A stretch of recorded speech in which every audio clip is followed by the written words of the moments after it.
Welcome my curious friend. Today we are going to study exercise 3.1 का question third करने जा रहे हैं जो कि है क्लास 10th का। इसमें क्या करना है ये भी एकदम सेम टू सेम कैसा है क्वेश्चन सेकंड की तरह है। उसमें बैट्स एंड बॉल्स की बात हो रही थी और उसमें कॉस्ट टोटल दिया हुआ था। यहाँ पर बस डिफरेंस क्या है, यहाँ पर ग्रेप क्या कहते हैं फ्रूट्स की बात हो रही है, एप्पल्स एंड ग्रेप्स की बात हो रही है और टोटल इसका दाम दिया हुआ है। एप्पल्स एंड ग्रेप्स की बात हो रही है, उसका टोटल दाम दिया हुआ है। ठीक है, सेम टू सेम वही कॉन्सेप्ट है, उसी का तरीका है और ये भी क्या है व्हाट्स प्रॉब्लम है। तो इसको भी एक बार पढ़ लेते हैं, उसके बाद अपना क्वेश्चन सॉल्व करते हैं। The cost of 2 kg of apples and 1 kg of grapes on a day was found to be 160 rupees. ठीक है, जो 2 किलो एप्पल 2 किलो सेब का और 1 किलो ग्रेप्स का जो दाम किसी एक दिन पाया गया कितना 160 रुपया। एक महीने के बाद the cost of 4 kg of apples and 2 kg of grapes is 300। एक महीने के बाद जब ये खरीदने गए या इनको मिला, क्या मिला कि कॉस्ट ऑफ 4 किलो का एप्पल 4 किलो एप्पल और 2 किलो अंगूर, इसका दाम कितना बना इनका 300 रुपये बना। अब ये हमें दो सिचुएशन दी हुई हैं, एक सिचुएशन ये है और एक सिचुएशन एक महीने के बाद दिया हुआ है। अब इसी चीज को हमें represent this situation algebraically and geometrically. Clear है? तो जब तक आप अगर आपसे सिर्फ ज्योमेट्रिकली ही कहेगा तब भी आपको ये वाला तो करना ही पड़ेगा, क्योंकि ज्योमेट्रिकली करने के लिए आपको अलजेब्रिकली चाहिए, क्योंकि एक्स एंड वाई की वैल्यू वही चाहिए होती है। तो पहले अलजेब्रिकली तो करना ही होगा। तो कैसे करेंगे? सबसे पहले यहाँ पे देखो 2 kg of Apple 1 kg of grapes, 2 kg Apple 4 kg Apple and 2 kg of grapes दिया हुआ, लेकिन 1 kg किसी का नहीं दिया, ना 1 kg एप्पल का पता है ना 1 kg ग्रेप्स का पता है कि कितना दाम है। तो जो चीज नहीं पता है उसको हम लेट कर लेंगे, सपोज कर लेंगे, लेट कर लेंगे। तो चलो लेट करते हैं। यहाँ पे हम क्या करेंगे, लेट क्या करेंगे जल्दी बताओ। कॉस्ट ऑफ 1 kg एप्पल्स का हम x मान लेंगे और कॉस्ट ऑफ 1 kg ग्रेप्स का y लेट कर लेंगे, उसके बाद हमारा काम आगे होगा। ठीक है, तो चलो स्टार्ट करते हैं।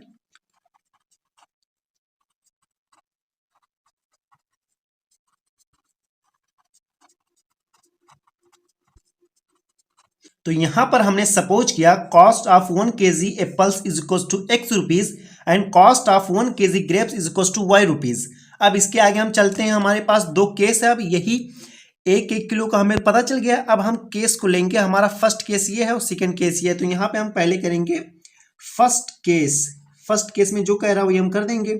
ठीक है, हमें एक एक किलो का पता चल गया। क्या हो गया 2 kg, इसको फर्स्ट वाले सिचुएशन को किस तरह से लिखेंगे, ऐसे लिखेंगे 2 इंटू एक्स प्लस क्या 1 इंटू क्या वाई इज इक्वल टू 160। ठीक है, ये इतना हो गया। इसको और अच्छे से लिख दो 2x plus y is equal to 160। ये हो गया आपका, समझ गए ना। अब ये कैसे हुआ, जैसे आपके पास 1 किलो सेब का पता है, अगर मैं कह दूं 2 किलो का, तो अगर आपको 1 किलो का दाम पता है 40 रुपये, तो 2 किलो का अगर चाहिए तो 2 से मल्टीप्लाई कर दोगे ना। 3 किलो का चाहिए तो बस जो 1 किलो का दाम पता है इसमें 3 से मल्टीप्लाई करोगे। 4 किलो का चाहिए, बस ये वाला 1 किलो का पता है इसमें 4 से मल्टीप्लाई कर दोगे। अगर मैं कहूँ आपसे 10 किलो एप्पल लेना है और आपको 1 किलो का पता, तो इसमें 1 किलो का दाम जो पता है इसमें आप 10 से मल्टीप्लाई कर देंगे। तो उसी हिसाब से यहाँ पर 2x हमने कर दिया है कि हमें 2 किलो लेना था और समझ लो 1 किलो का दाम हमें पता है, तो 2 से मल्टीप्लाई। और यहाँ पर 1 किलो का है तो 1 किलो का दाम तो हमें पता है, तो 1 से मल्टीप्लाई करो, चाहे वही सेम वही उतार दो। क्लियर है ना, इतना समझ रहे हो ना। क्वेश्चन सेकंड आप एक बार देख लेना तो और क्लियरिटी से समझ में आ जाएगा। अब इसके बाद ये हमारा हो गया फर्स्ट केस, समझ गए। अब सेकंड केस में हम चलते हैं। हमारा सेकंड केस होगा, यहाँ पे हम देख लेते हैं सेकंड केस में क्या है जल्दी बताओ। ये इसको कैसे लिखा जाएगा, सेम टू सेम। यहाँ पे हम लिखेंगे 4x plus 2y is equal to 300। ठीक है, अब यहां से आप या तो इसी तरह से लिखा रहने दीजिए या आप 2 कॉमन ले लीजिए। जब 2 कॉमन लेंगे तो 2x plus y is equal to 150। Clear है, ये हो गया हमारा सेकंड। अब इसको अगर दोनों ना समझ में आए, एक बार मैं समझा दे रहा हूं आपको। सबसे पहले तो आप ये जान लीजिए, जैसे 1 kg का अगर मैंने मान लिया 1 kg एप्पल का या 1 kg ग्रेप्स का दाम क्या है 40 रुपीज़ है, सपोज कर लिया। अगर मैं आपसे कहूँ 3 kg का कितना होगा, तो 3 से मल्टीप्लाई कर दोगे ना 40 में, 3 से मल्टीप्लाई, टोटल जितना आएगा 4 × 12 120 रुपीज़ आप कह देंगे ना। तो ये यहाँ पे तो हमें 40 तो हमने रिलेट कर लिया, सपोज कर लिया, लेकिन यहाँ पे क्या किया है, ये 40 की जगह पे यहाँ पे इसका दाम x मान लिया, इसका y, तो 1 किलो का यहाँ समझ लो 1 किलो का x है। अब 3 किलो का चाहिए तो 3 से मल्टीप्लाई, 2 किलो का चाहिए तो 2 से मल्टीप्लाई, तो यहाँ 2 kg है तो 2 से मल्टीप्लाई x में। अब यहाँ पे 1 किलो ग्रेप्स का है तो 1 से मल्टीप्लाई, समझ गए इतना। अब यहाँ पे दूसरा वाला क्या, 2x plus y, I mean to से 4x plus 2y is equal to 300 है। यहाँ से हम 2 कॉमन लेंगे, 2x plus y is equal to 300। आप जानते हैं 2 नीचे जाएगा, यहाँ से हटेगा, 2 1 जा 2, 2 5 जा 10, 150 हो गया। 2x plus y is equal to 150 हो गया ना, आराम से हो गया सब कुछ। अब ये क्या हो गया, ये हो गया अलजेब्रिकली। अब हमें जाना है ज्योमेट्रिकली। ज्योमेट्रिकली जानने के लिए इसका एक्स एंड वाई की 2-3 वैल्यू पता चल जाए और इसका एक्स एंड वाई का 2-3 वैल्यू हमें पता चल जाए, बस हम अपना ग्राफ प्लॉट कर देंगे। तो ये कैसे होगा चलो बताता हूँ। यहाँ पे बस हल्का हल्का करना रहेगा और अपना काम आ जाएगा आगे। तो यहाँ पे सबसे पहले हम लेंगे अपना फर्स्ट इक्वेशन। फर्स्ट इक्वेशन हमारा 2x plus 6 is equal to 160, 2x plus y is equal to 160 है। अब यहाँ से हम x एंड y की वैल्यू रखेंगे, वो भी बड़े आराम से, आपको कोई दिक्कत नहीं होनी चाहिए, नहीं होनी चाहिए ना। तो चलो रखते हैं 1 2 और यहाँ पे 3, कम से कम 3 वैल्यू रखें। अभी देखते हैं अगर हम x की वैल्यू 0 रखें, सबसे पहले x की वैल्यू 0 रखा जाता है। अब y की वैल्यू क्या आ गई 160, ठीक है। अब y की वैल्यू अगर 0 रखें तो x की वैल्यू क्या आएगी, जल्दी बताओ। 2x plus 0 is equal to 160, तो ये हो गया x is equal to 160 divide by 2, 2 8 जा 16 और ये हो गया x इज इक्वल टू 80, इतना आ गया 80। अब यहाँ से आपको बहुत ही अच्छा दिख रहा होगा, ये फॉर्म बन गया ना कि एक बार x की वैल्यू 0 रखने पर अगर y की वैल्यू कुछ आ जा रही है, और मतलब फिर इसके जस्ट बाद तुरंत y की वैल्यू 0 रखने पर x की कुछ वैल्यू आ जा रही है, तो यहाँ पे हमें रुक जाना होगा। क्यों, क्योंकि जब हमारा ये ग्राफ रहेगा तो ये समझ लो x की वैल्यू 0, y पे यहाँ पे कुछ आ गया, y की वैल्यू 0, x पे कुछ, तो यहाँ पे आ जाएगा। तो ये दो हमारा एक्सिस मिल जाएगा, इस पर हम मैच करा देंगे तो हमारा जो लाइन होगा एकदम एक्यूरेट होगा। अब दूसरी चीज़ क्या देखनी होती है, ये है 160, ये है 180 है सिर्फ। तो अपना जब हम ग्राफ बनाएंगे तो क्या ये हमारे ग्राफ पे आएगा, इसको भी तो देखना होता है। तो अगर हम 1 unit is equal to 10 rupees लें, ठीक है, 1 यूनिट इज इक्वल टू अगर 10 रुपीज़ लें तो ये 16 लाइन चाहिए। 160 को ड्रॉ करने के लिए, ग्राफ पे बताने के लिए 16 लाइन चाहिए। तो इसीलिए यहाँ पर 16 लाइन चाहिए। तो आपको दिख रहा होगा 1 2 3 4 5 6 7 8 9 10 11 12 13 14 15 16, ठीक है, यहाँ पे आएगा। वो भी बड़े आराम से आप 16 भी कर सकते हैं, 10 का मान सकते हैं, कोई दिक्कत वाली बात नहीं है। लेकिन आप चाहते हैं और थोड़ा सा छोटा हो जाए और शॉर्ट में और सब अच्छे से और आ जाए, तो आप 1 unit is equal to 20 rupees आप सपोज करिएगा और आपका सब कुछ क्लियरिटी से बन जाएगा। तो मैंने क्या किया, 1 unit is equal to 20 rupees suppose किया है। तो 0 20 40 60 80, ये 160 तक इधर पहुंचा दिया, 140 तक इधर समझ लो, 160 इधर भी हो गया और इधर 80, और ये नीचे वाई एक्सिस पर क्या हो गया -80। अब यहाँ पर हम लिख सकते हैं ये हो गया वाई डैश, ये हो गया x, ये हो गया x डैश। समझ गए, सब कुछ क्लियर। अब आगे चलते हैं, फर्स्ट का तो हमारा मिल गया, अब सेकंड इक्वेशन का भी हम x एंड y की वैल्यू निकाल ले, उसके बाद अपना ग्राफ प्लॉट कर देंगे। तो यहाँ से अब हम चलते हैं सेकंड वाले पे। अब यहाँ पर फर्स्ट इक्वेशन कहाँ गई हमारी, ये है। यहाँ पर हम नीचे लिख दूंगा ना, मैं यहीं पे लिख दूँ या यहाँ पर लिख दूँ, ज्योमेट्रिकली, ठीक है। यहाँ पर मैं first equation 2x plus y is equal to 160 डाल दूँ, अब यहाँ पर x एंड y की वैल्यू इस तरह से हम कर देंगे, ठीक। ये हो गया, ये 1 2 समझ लो, ये 3। आप अच्छे से इसको ड्रॉ करिएगा। जब x पे हमने 0 किया था तो ये 160 आ गया था, और जब y पे 0 तो ये आ गया था 80। बस दो ही है, कोई दिक्कत की बात नहीं है। आप ज्योमेट्रिकली लिख के एक इक्वेशन लिखिएगा, ये हो जाएगा। क्लियर है। अब दूसरा वाला भी करना है, तो रफ वर्क पे तो आपको ज़्यादा करना पड़ेगा, लेकिन जो फेयर में लिखेंगे बस थोड़ा सा ही रहेगा, ठीक है। अब चलते हैं सेकंड पे। सेकंड इक्वेशन यहाँ पे हम लिखेंगे 2x प्लस वाई। अब क्योंकि मेरे पास थोड़ा सा स्पेस की कमी है, इसलिए मैं यहीं पे थोड़ा सा सटा के लिख रहा हूँ, तो इससे आप घबराना नहीं, आप अच्छे से लिखिएगा। तो अब यहाँ पर हमारा क्या आएगा, x एंड y की वैल्यू, यहाँ पर x एंड y की वैल्यू आ गई, ठीक। इसको हम इस तरह से किए हमने, ये हो गया इस तरह से, ये हो गया इस तरह से, ये हो गया फर्स्ट, ये हो गया सेकंड, ज़्यादातर दो ही वैल्यू आएगी। तो यहाँ पे हम देख लेते हैं, ठीक है। 2x plus y is equal to 150, ये हो गया x, ये हो गया y। अब क्या करोगे जल्दी बताओ।